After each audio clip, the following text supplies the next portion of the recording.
नमस्कार दोस्तों, आज हम बात करेंगे जो गर्मियों में सबसे ज़्यादा प्रॉब्लम होती है उसके बारे में, और वो है पसीने से होने वाली भयंकर खुजली और उनसे होने वाली घमौरियाँ और उसमें बहुत तेज़ खुजली होना। तो इसकी कुछ होम्योपैथिक मेडिसिन के बारे में आज हम बात करने वाले हैं। तो गर्मियों में हमारे जो पसीना निकलता है, ये बॉडी के टेम्परेचर को सही करने के लिए, बॉडी टेम्परेचर को रेगुलेट करने के लिए, बैलेंस बनाने के लिए हमारे शरीर में से पसीना निकलता है। तो हमारी बॉडी पर कुछ धूल के कारण, कुछ डस्ट पार्टिकल्स या कुछ बैक्टीरिया होते हैं जिसके कांटेक्ट में जब ये पसीना आता है तो वो उस पसीने में स्मेल आनी शुरू हो जाती है। पसीने की अपनी कोई स्मेल नहीं होती है, ये केवल तभी स्मेल देता है जब ये डस्ट पार्टिकल्स या फिर बैक्टीरिया के कांटेक्ट में आता है, तब इसमें से स्मेल भी आनी शुरू हो जाती है और इचिंग भी आनी शुरू हो जाती है। तो मेन रीज़न इचिंग का यही होता है। जिन पोर्स में से पसीना निकल कर आता है बाहर, वो पोर्स बंद हो जाते हैं, ठीक है, और जिनकी वजह से जो पसीना होता है स्किन के नीचे ही इकट्ठा होने लगता है और छोटी छोटी घमौरियों के रूप में वो आने लगता है बाहर, और उसमें बहुत ज़्यादा खुजली होती है। तो अब हम इनका परमानेंट इलाज बताते हैं आपको, किन किन होम्योपैथिक से इनका इलाज संभव है और इनसे हम रिलीफ पा सकते हैं। तो सबसे पहली मेडिसिन आती है इसमें सल्फ़र। ये सल्फ़र 30 CH में लेनी है। इसे हमें किंग ऑफ द स्किन भी कहा जाता है। ये जो सल्फ़र 30 है, क्योंकि स्किन के लिए सबसे ज़्यादा यूज़ होने वाली दवाई जो होम्योपैथिक में है वो है सल्फ़र, इसलिए इसको किंग ऑफ स्किन कहते हैं। और ये कब यूज़ करनी है हमें? अगर जो नहाने के बाद खुजली हो जाती है, नहाने के बाद बाथरूम से निकले तो वहीं से खुजली स्टार्ट हो गई, या बिस्तर पर बैठे तब खुजली स्टार्ट हो गई, रात को सोते समय खुजली बढ़ जाना, अगर तो ये सिम्टम्स हैं तो आपको सल्फ़र 30 यूज़ करनी है। सुबह केवल एक बार 5 ड्रॉप्स थोड़े से पानी में डाल करके आपको ले लेनी है। ये आपको वहाँ पर यूज़ करनी है जहाँ खुजाने के बाद जलन पैदा हो जाती है। दूसरी मेडिसिन खुजली के लिए आती है Apis मेलिफिसिया।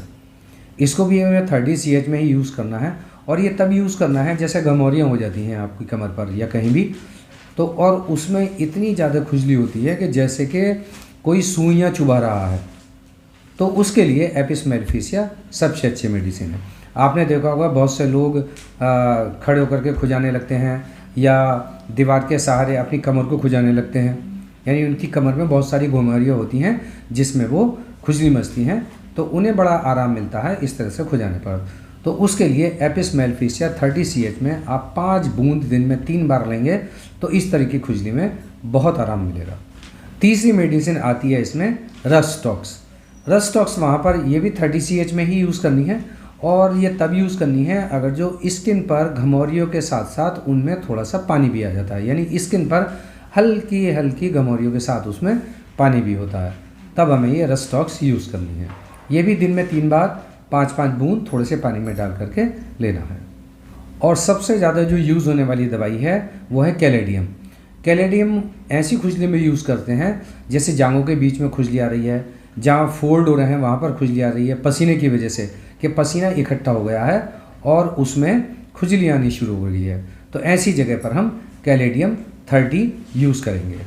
2 drops directly on tongues 3 times in a day, और 5 ड्रॉप्स 3 बार कुछ पानी में, थोड़े से पानी में डाल करके आपको दिन में 3 बार लेनी है। तो इस दवाई से आपको बहुत फ़ायदा मिलेगा। और इसके साथ साथ आपको एक पिक्रिली हीट पाउडर भी यूज़ करना है जो होम्योपैथिक में आता है, वीजल कंपनी का है, कैलेंडुला नेक्टर के नाम से आता है, वो आप पाउडर यूज़ करिए। वो ये दवाइयाँ और ये पाउडर जब आप यूज़ करेंगे तो आपको खुजली में भी आराम मिलेगा, पसीने में भी आराम मिलेगा, और ये जो कांटे जैसी चुभन है घमौरियों में उसको भी बहुत आराम मिलेगा। लेकिन इसके साथ साथ आपको कुछ बातों का ध्यान भी रखना है, जैसे कि आपको कम से कम दिन में 2 बार नहाना है, और पानी में अगर जो कुछ 5-6 नीम की पत्तियां डाल लेंगे, कुछ समय के लिए उसमें पड़ी रहने देंगे, फिर नहाएंगे तो आपको उससे भी आराम मिलेगा। और कपड़े जो हैं ढीले कपड़े पहनने हैं, टाइट कपड़े नहीं पहनने हैं, और कॉटन के कपड़े पहनने हैं, सिंथेटिक कपड़ों को इस समय अवॉइड करिए। तो ये होम्योपैथिक मेडिसिन आपको सिम्टम्स के अकॉर्डिंग यूज़ कर रही हैं।